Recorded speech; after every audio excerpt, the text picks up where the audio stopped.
Monday Health Minutes, sponsored by Valley Health. Hi, I'm Melanie Schaefer. This is Monday Health Minutes with Valley Health.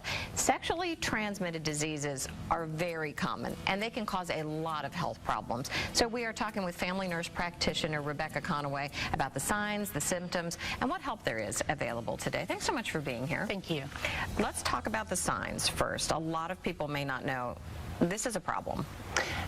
In a female or a male, signs would definitely include a vaginal or a penile discharge, burning when you pee, any type of new onset pain in the pubis region that has not been occurring prior to this, or any lumps, bumps that are new and not familiar. Let's talk about the long-term effects of STDs. What kind of health problems can they manifest? We now know that in this country, the leading cause of cervical cancer, esophageal cancers, and anal cancers are related to the human papillomavirus, which is called HPV. We do now have a vaccination for that, which can reduce our risks for those cancers from 80 to 90%. However, it is unlikely that in people who have become sexually active before this vaccination was available, that the vaccine can be that beneficial to them. And that's a vaccine that a lot of pediatricians are starting to give at a younger age. Yes, we like to initiate that between the ages of 9 and 12, and what it does is it significantly gives children the boosters and the immunity so that when they do become sexually active in the future, their immune system can process the HPV virus and tuck it away without causing problems. Okay, so let's backtrack a little bit. We talked about some of the symptoms. You have some of these symptoms. What does testing look like to determine if you in fact have an STD? Nowadays, testing is actually incredibly simple. We need you to pee in a cup and maybe take some blood work. It does not involve an invasive exam. It does not involve anything that is painful or uncomfortable, and we can do it very simply in just a few minutes at a local urgent care, a clinic, or your family practitioner's office. A lot of people may not have any symptoms. There are people who are asymptomatic. So let's talk about how often should you be tested. Regular testing, a lot of physicians and medical professionals say, is a must.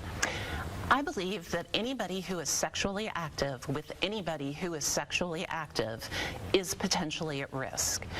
So if you are a person who has had sex, whether that be oral or any other type of penetrative sex, whether you are a male or female, whether you are monogamous or in other relationships, if you are in a relationship with a partner who has had other partners, it is essential to your health that you be screened and know that your body is healthy and safe. And this is, you should, in some cases you have to ask for this testing, in others it will be part of regular testing. Absolutely. There are age guidelines that under the age of 26, we routinely check on all women.